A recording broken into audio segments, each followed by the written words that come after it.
Hello students, welcome to our YouTube channel. So today we are going to start our topic that is whole numbers. अभी हम whole numbers की बात करते हैं तो बस ये नेचुरल नंबर से थोड़ी सी अलग होते हैं, जिसमें हमें बस नेचुरल नंबर के साथ जीरो अगर ऐड कर दें तो हमारे whole numbers हो जाते हैं. तो अब इसी के साथ हम देखते हैं हम यहाँ पे क्या क्या पढ़ने वाले हैं रिगार्डिंग whole number. तो सबसे पहले आता है हमारा introduction part, that is children have their first contact with the mathematics as soon as they start counting the objects around them, like one apple, two pencil, three birds, four eraser, etc. तो जब ये mathematics में पढ़ना start करते हैं तो हमें counting से बताई जाती है. Then in all of these examples 1, 2, 3, 4 having meaning only when taken with an object. अगर मैं आपसे कहूँ कि I have 5 pencil, ठीक है, तो आपको पता ही है बस 5 पेंसिल्स हैं. फिर मैं बोलूँ सिर्फ 5, क्या 5? कोई मतलब ही नहीं है. तो इसलिए अभी नंबर्स की बात करते हैं तो उनका मतलब भी कब होता है जब हमारे पास कोई ऑब्जेक्ट हो. Then without objects 1, 2, 3 etc. have no meaning and you cannot ask someone give me 7 and 7 does not give any meaning but 7 objects to have. अगर मैं आपसे बोलूँ गिव मी 5 चॉकलेट्स तो आप मुझे 5 चॉकलेट दोगे. So if I ask give me 2, क्या 2? Give me 2, क्या 2? तो कोई सेंस नहीं बनता. इसीलिए so here we are having a natural numbers. Natural numbers की बात करें that is counting numbers are called natural numbers. So 1, 2, 3, 4, 5 and so on. कोई लिमिट नहीं है, जहां तक भी आप काउंट कर सकते हैं वो सब किसमें आते हैं? नेचुरल नंबर्स भी. So the first we are having properties of natural number, that is the first natural number is 1. तो सबसे पहला natural number क्या होता है? 1 होता है. And the smallest natural number is also be 1. There is no greater natural number. यहाँ पे कोई सबसे बड़ा greatest natural number है ही नहीं, क्योंकि इसको लिमिट ही नहीं है. Then we cannot count all natural numbers because there is no last natural number. That is, there are infinitely many natural numbers. तो हमारे पास natural numbers के बहुत ज़्यादा हैं, बहुत ज़्यादा अनलिमिटेड है, तो इसलिए वो infinite है काउंट करने होगा. Next is concept of zero. A box of pencils was distributed among the students of class 6 and soon the box was empty or it contained nothing. तो या तो हमारे पास एक बॉक्स है जिसमें बहुत सारी चीजें थी, यहाँ पे उसमें कुछ भी नहीं है, ठीक है. And if there is no counting और natural number which can be use for describing the number of pens left in the box. अगर उसमें कुछ भी नहीं है, आप कोई भी नेचुरल नंबर यूज नहीं कर सकते, देन उसको रिप्रेजेंट करने के लिए हम क्या यूज करेंगे? जीरो. ठीक है, उसका सिंबल होता है just like oh. Describe the number of objects of such collections. The symbol of zero is known as शून्य in Hindi Arabic system. तो उसको हम क्या बोलते हैं? शून्य. Next we are having whole numbers. Natural numbers along with zero are called whole numbers. तो अगर हमसे कोई बोले कि आपको whole numbers क्या होते हैं, तो मैं क्या बोलूँगा? नेचुरल नंबर जो भी है उसको आप जीरो ऐड कर दीजिए, तो क्या बन जाएगा आपका? whole number. Okay. Next is properties of whole number. The first whole number is 0. Okay, then the smallest whole number is also 0. क्योंकि सबसे पहले whole number से starting ही 0 से होती है. There is no greatest whole number same as natural numbers and there are infinite whole numbers क्योंकि आप जहाँ तक काउंट कर सकते हैं वहाँ तक आप उसको लिख सकते हैं, ठीक है, इसमें कोई लिमिट नहीं है. So every natural number is a whole number. Every whole number is not natural number. For example, 0 is a whole number which is not a natural number. तो आप ये कह सकते हैं सारे नेचुरल नंबर होल नंबर है, पर लेकिन सारे होल नंबर नेचुरल नंबर नहीं होंगे. क्यों? क्योंकि जीरो नेचुरल नंबर में कंसिडर नहीं होता. चलिए, so next topic we are having that is predecessor and successor. Okay, so here we are having if we add 1 to the whole number we need the next whole number known as successor. तो अगर हम किसी भी number में 1 add करते हैं तो उसका नेक्स्ट नंबर आता है, that is a successor. If we subtract 1 from the whole number we get the previous whole number known as predecessor. तो अगर आपको प्रीडिसर फाइंड आउट करना है तो आपको क्या करना पड़ेगा, simply -1. Okay, note the whole number 0 does not have a predecessor. तो 0 का कोई भी प्रीडिसर नहीं होता क्योंकि वो सबसे छोटा नंबर होता है हमारे होल नंबर में. ओके, चलिए next is representation. That is representation of whole numbers on a number line. तो ये कहाँ से स्टार्ट होता है, हम 0 से स्टार्ट करेंगे, then 1 2 3 4 5 and so on. But आपको एक चीज का ध्यान रखना है, जो नंबर लाइन है यहाँ पे जो डिस्टेंस है वो क्या होगा आपका, हमेशा इक्वल होगा. ओके, सो यहाँ पे कुछ फैक्ट्स ये बने हमें नंबर लाइन के बारे में, तो वो देखते हैं. There is no whole number on the left of 0. Obviously कि 0 सबसे स्मॉलेस्ट है तो उसके लेफ्ट में कोई नंबर आपको देखने के लिए नहीं मिलेगा. The second is, okay, second is a whole number is greater than the other if the first lies to the right of the second of the number. अगर आपके पास 2 नंबर्स हैं, आपको पता करना है कौन सा बड़ा है, तो हमेशा वो उस नंबर के राइट हैंड साइड पर लाया जाएगा. Just like 1 and 3, which one is greater, 3. तो 3 देखिए 1 के राइट में. और अगर स्मॉलर की बात करेंगे तो वो कहाँ पर होगा, लेफ्ट साइड होगा. ओके, तो greater number right side lie करते हैं, smaller number left side lie करते हैं. So then we are having addition subtraction of a number line. Okay, तो अगर हम यहाँ पर एडिशन की बात करें, एडिशन ऑफ नंबर लाइन, तो जो भी नंबर गिवन होगा उसे हम आगे फर्दर ऐड करेंगे, आगे मूव करेंगे उतने ही नंबर. और सब्ट्रैक्शन की बात करी जाएगी तो जो हमारा बिगर नंबर होगा हम 0 से राइट वहां पर जंप करेंगे और जितने नंबर माइनस करने होंगे उतने स्टेप्स हम पीछे लेंगे. ओके, तो ये होता है हमारा सब्ट्रैक्शन. सो हमारे पास आ गए examples. So here we are having an exercise 3.1 और यहाँ पे बोले गए एक्सरसाइज 3.1 में that is question number 1, write down the smallest whole number, write next 3 whole numbers. अगर हम नेक्स्ट 3 होल नंबर्स ऐड करेंगे, ठीक है, तो वो क्या क्या होंगे, तो इसके बाद आ जाएगा दैट इज 1000 2 1000 3 1004. ये हो गए हमारे नेक्स्ट होल नंबर्स. ओके, चलिए next is question number 4, right down the successor of each of the following. तो चलिए हम यहाँ पे क्या करते हैं, +1 करते हैं सी पार्ट में, तो ये हो जाएगा हमारे पास 1 lakh. This is the successor. Okay, और अगर हमें प्रीडिसर फाइंड आउट करना है तो उसके लिए हम क्या करते हैं, यहाँ से -1 कर लेते हैं, तो ये हो जाएगा हमारा 79989. Okay, next is question number 6, represent the following on the number line. तो हम यहाँ से क्वेश्चन ले लेते हैं बी पार्ट, हम 8 को नंबर लाइन पे रिप्रेजेंट करेंगे. ओके, तो हमें नंबर लाइन स्टार्ट होते हैं 0 से, तो यहाँ पे 0 मार्क करते हैं, then 1 2 3 4 5 6 7, this is 8 and this is 9. So this is our 8. Okay, so this is our number line. आपको इस टाइप से बनानी. आपने देखा यहाँ पर जो नंबर्स हैं उनके बीच का जो डिफरेंस है वो भी सेम है. चलिए आगे देखते हैं. Next is represent the following on the number lines. तो चलिए यहाँ से क्वेश्चन लेते हैं F part.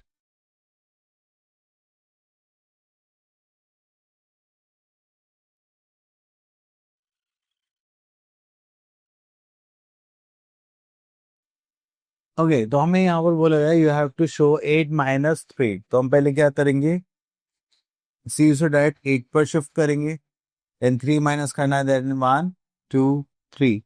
Our answer is 5. Okay, that's it. Next we are having operations of whole numbers. तो ऑपरेशन होल नंबर्स के बाद चल रही है. तो यहाँ पर आता है हमारे पास addition, subtraction, multiplication and division are 4 basic operations of mathematics, sorry arithmetic. An operation on two numbers is always leading with the numbers to obtain our result. So यहाँ पे देखते हैं, when we look into various operations on numbers closely, we notice several properties of whole numbers. These properties help us to understand the numbers better. तो चलिए कुछ properties देखते हैं. आप So here we are having various properties of addition 1. So the property 1 is closure property. That is, addition of whole numbers is closed operation. If a and b are two whole numbers, then a plus b also a whole number, and the sum of two whole numbers is always a whole number. अगर आप किसी भी two whole numbers को add करेंगे तो आपके पास हमेशा क्या आएगा, एक whole number. Then we have a property 2, that is commutative property. The addition of two whole numbers is commutative, that is changing the order of any two addends. The numbers which are added does not affect the sum. अब देखिए यहाँ पर आता है हमारे पास just like a plus b और b plus a. तो दोनों को आप ऐड करेंगे, इनका ऑर्डर चेंज करके, तो भी आपके पास आंसर क्या आएगा, सेम. दैट इज 3 प्लस 2 और 2 plus 3 is 5. Okay, next here we have property 3, that is associative property. The addition of whole numbers is associative, that is the sum of any three whole numbers remains same even if we change the grouping. Just like a plus b plus c करेंगे या फिर a b plus c करेंगे, तो ये क्या होता है, हमारा ग्रुपिंग चेंज करने पर भी एडिशन का सम सेम आएगा. जस्ट लाइक यहाँ पर लिखा 4 प्लस 3 प्लस 5 या फिर 4 3 प्लस 5. आप लेफ्ट साइड सॉल्व करेंगे 4 प्लस 3 दैट इज 7, देन उसमें 5 ऐड करेंगे, आपके पास क्या आ गया 12. अगर राइट हैंड साइड सॉल्व करेंगे that is 5 plus 3 that is 8, उसमें यहाँ पर 4 बचा था तो 4 ऐड करेंगे दैट इज 12. तो हमारा आंसर क्या आ गया, same. Next is property 4, identity element. Identity element का मतलब है कि 0. अब इसमें क्या बोलेगा, if 0 is added to any whole number, the sum remains the number itself. Just like आप 0 plus 3 करेंगे या 3 plus 0 करेंगे, तो जब भी आप किसी नंबर में ऐड करेंगे 0, then you will have the same number as the answer. Okay. Then here we are having the number 0 is called additive identity as it does not change the value of the number when addition is performed on the number. Okay. चलिए उसके बाद आगे चलते हैं.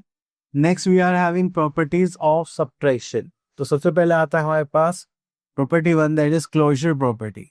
तो अगर आप किसी भी नंबर को सब्ट्रैक्ट करते हैं, ठीक है, तो आपके पास क्या आएगा, सब्ट्रैक्ट करने के बाद एक होल नंबर, पर जरूरी नहीं है कि वो हमेशा होल नंबर है, कभी कभी इंटीजर भी आ सकता है. Okay. Next is property two commutative property, कि अगर आप इनकी पोजिशन चेंज कर देंगे, ठीक है, और सब्ट्रैक्ट करेंगे तो हमारा आंसर इक्वल नहीं आएगा, तो ये कॉम्यूटेटिव नहीं है होते. Same goes with associative property, अगर आप इनकी ग्रुपिंग चेंज कर देंगे then your answer is not same. So subtraction में एसोसिएटिव प्रॉपर्टी भी एप्लीकेबल नहीं होती. Then we are having property 4, if 0 is subtracted from a whole number that the result is itself 0. So देखिए, अगर आप किसी भी होल नंबर में से 0 सेपरेट करेंगे तो आपको हमेशा होल नंबर मिलेगा और वो भी सेम. ओके, जैसे 5 minus 0 is 5. Next here we are having property 5, that is if a b c are whole numbers such that a minus b equals to c, then b plus c equals to a. अगर आप whole numbers को separate करते हैं, आपका answer जो आता है, तो आप उसमें से जो माइनस है, ठीक है, और जो आंसर आया है जिस, ठीक है, आप उन दोनों ऐड करके क्या ला सकते हैं, जो नंबर बिगर था जिसमें से आपने नंबर को सब्ट्रैक्ट करा था. ओके, चलो. Then here we are having properties of multiplication. Property 1, that is a closure property. तो यहाँ पे बोला गया है जो भी आपके पास होल नंबर से अगर आप उनकी मल्टीप्लाई करेंगे तो आपके पास जो प्रोडक्ट आएगा वो भी क्या आएगा, एक whole number. Okay, just like 8 into 3 आपने मल्टीप्लाई करा, आंसर आएगा 24. तो जिन नंबर के आपने मल्टीप्लाई करी है वो भी क्या है, होल नंबर, एंड जो आंसर है वो भी क्या आपका whole number. Next is property 2, commutative property, that is a and b are the whole number just like a into b and b into a. 6 into 2 कितना हो गया 12, 2 into 6 कितना हो गया 12. तो अगर आप पोजिशन चेंज करेंगे तब उन्हीं मल्टीप्लाई करेंगे तभी आंसर क्या आएगा, से. Next we are have property 3, that is associative property. अगर आप 3 होल नंबर्स की ग्रुपिंग लेके मल्टीप्लाई करते हैं, कुछ भी ग्रुपिंग करें, बट आपका आंसर क्या आएगा, सेम. ठीक है, जस्ट लाइक आपने देखा 5 into 7 into 4 है, 5 into 7 35 into 4 दैट इज 140. इस बार हम 7 और 4 की ग्रुपिंग कर रहे हैं, तो 7 4 से 28, यहाँ पर 5 था तो 5 की अप्लाई करेंगे, दैट इज 140. ओके,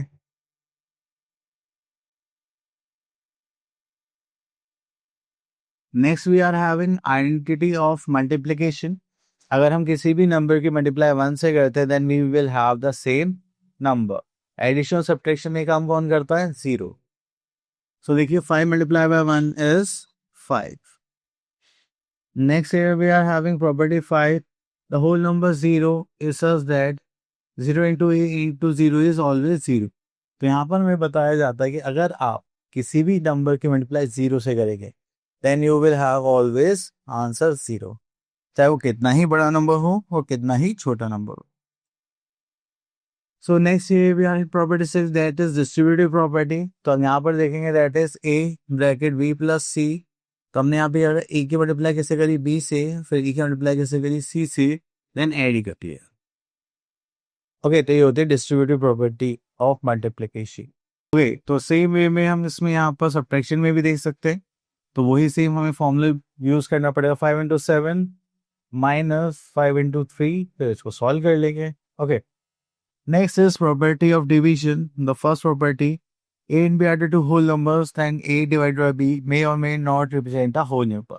हो सकता है वो फ्रैक्शन शो करे, हो सकता है आप उनको डिवाइड करें तो डेसिमल में आंसर है, ठीक है, पर जरूरी नहीं है कि वो होल नंबर ही हो. Same other property 2, the quotient of a whole number another non-zero whole number changes if the dividend and divisor interchange. Means अगर आप इनकी पोजीशन चेंज कर देते हैं then you will have the different answers.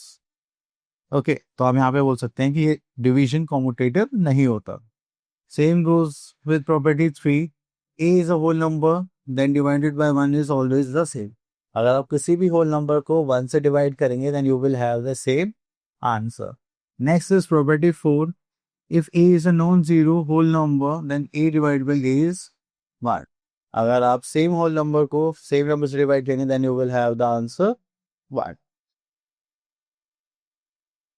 Next here we are having property 5. If 0 is divided by any whole number except 0, the quotient is 0. That is 0 divided by 2 is 0. अगर आप किसी भी 0 को किसी भी whole number से divide करेंगे then you will have 0 as a answer. Next is property 6. If 3 whole numbers are taken in a particular order, the quotient of the first and the second is divided by the third. अब देखिए हमने यहाँ पे लिया 16 divide by 8 divide by 2. तो पहले हम इसका क्वेश्चन निकालेंगे, फिर जो भी आंसर आएगा उसको 2 से डिवाइड करेंगे. आप यहाँ पे इनमें कोई भी इंटरचेंज नहीं कर सकते, otherwise you will have the different answer. अगर आप सोचे कि मैं पहले ये लास्ट के 2 कर लेता हूँ फिर फर्स्ट 2 कर लूंगा तो वो पॉसिबल नहीं. ओके, एक इंपॉर्टेंट पॉइंट है, अगर आप किसी भी होल नंबर को 0 से डिवाइड करते हैं तो उसका आंसर क्या आएगा? Not defined. क्यों? क्योंकि आपने किसी चीज को डिस्ट्रीब्यूट करना है पर आपने कुछ करा ही नहीं उसमें डिस्ट्रीब्यूट, ठीक है. तो डिवीजन में डिस्ट्रीब्यूशन कॉन्सेप्ट ही तो होता है, तब आप इसमें कुछ डिस्ट्रीब्यूट किया तो आपको क्या पता है? कुछ नहीं पता, तो इसलिए वो आंसर हो जाता है नॉट डिफाइंड.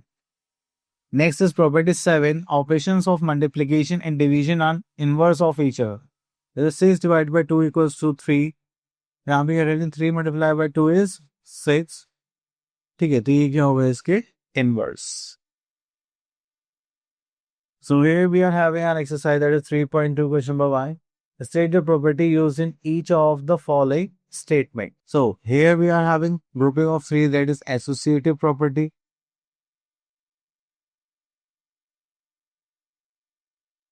ओके, तो अगर हम F पार्ट देखें तो यहाँ पर मल्टीप्लाई और ऐड हो रहा है, that is distributive property.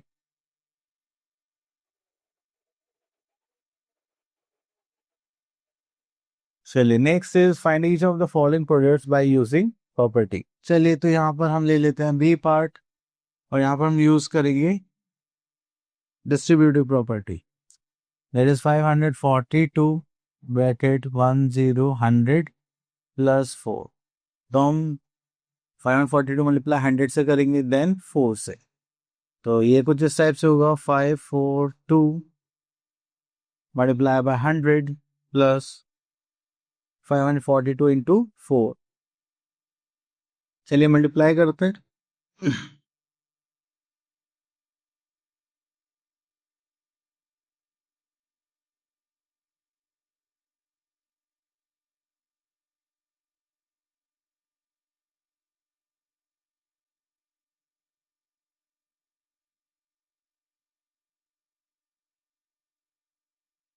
Okay चलिए next here we are at question number 3. Find the following product by using suitable rearrangement. तो चलिए यहाँ से क्वेश्चन ले लेते हैं. C part.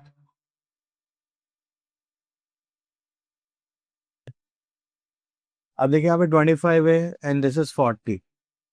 यहाँ पे हम क्या करेंगे 25 इंटू 40 ले लेते हैं. देन इससे मल्टीप्लाई किससे करेंगे 78 से. तो 25 into 4 that is 100 and 10 into 78. So this is 78,000 as our answer. Okay. चलो उसके बाद चलते question number 4. Find the value of each of the following expressions by using properties. तो चलिए आंसर ले लेते हम C part.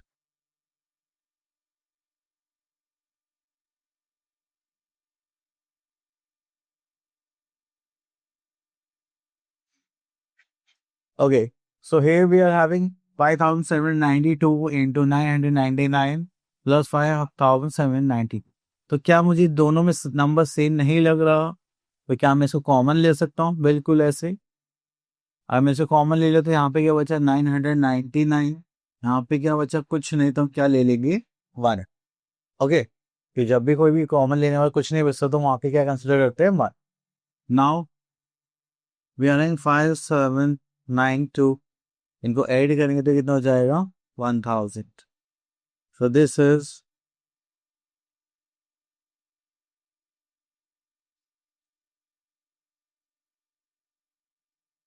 okay. So we are having 57,92,000 as our answer. Okay, next we are in question number 5. Fill in the blanks with correct numerals in the following. तो यहाँ पर हम देख लेते हैं ई पार्ट देख लेते हैं, फिर डिस्ट्रीब्यूटिव प्रॉपर्टी का क्वेश्चन है. यहाँ पे 6 and 4 हमें यहाँ पर देंगे. कॉमन क्या था यहाँ पर 5, तो हम यहाँ पर क्या लिख देंगे 5. ओके चलिए. Then we are in question number 6, 7, 8, 9. तो ये सब प्रॉपर्टी बेस्ड है कि आप लोग चलिए कि ये प्रॉपर्टी बेस्ड है. ठीक है, आप इन्हें गैस करके आराम से लगा सकते हैं कि इस क्वेश्चन में क्या आएगा क्या नहीं. Okay, next we are having question number 10 and 11. Okay, 10 और 11 में सिंप्लीफिकेशन का पार्ट है, बट हम क्या करते हैं क्वेश्चन नंबर 11 करते हैं. ठीक है, वो तो आप इजीली सॉल्व कर लेंगे, पर तो आप इसको भी लेंगे, बट थोड़ा सा हम यहाँ पर ट्राई करेंगे कि कुछ अलग से कर ली. ओके, तो यहाँ पर हम डिस्ट्रीब्यूटिव प्रॉपर्टी यूज करने वाले.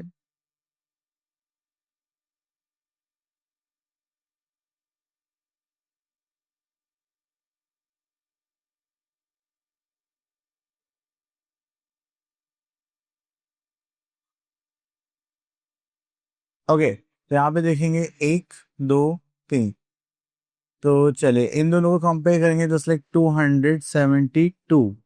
तो हो जाएगा 42 प्लस 50 और यहाँ से कॉमन लेंगे तो यहाँ पे क्या बचेगा 8.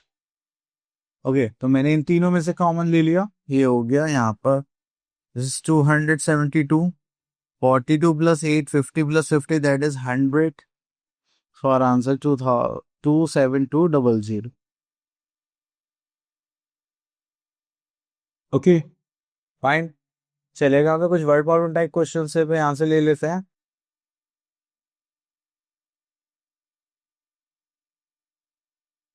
Okay, so here we are question number 16. There are 50 students in a school. With 25 students stand in each row during the assembly. Okay, then find the number of rows. So total students हम यहाँ पे given है, number of students in each row given है. You have to find out the number of rows. Okay, so उसके लिए हम क्या concept use करेंगे division. So let's see total number of students.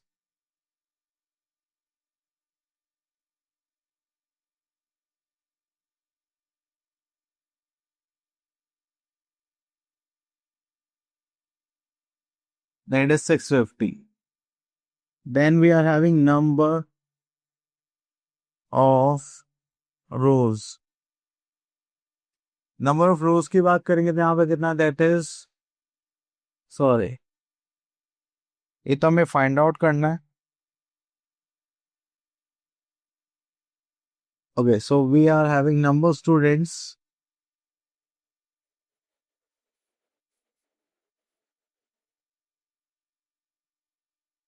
in each room.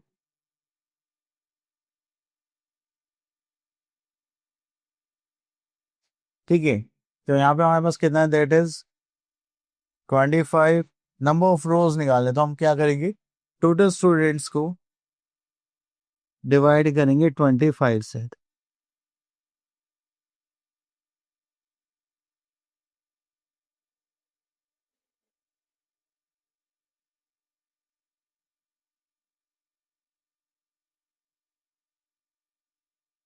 So here we are having 26 rows.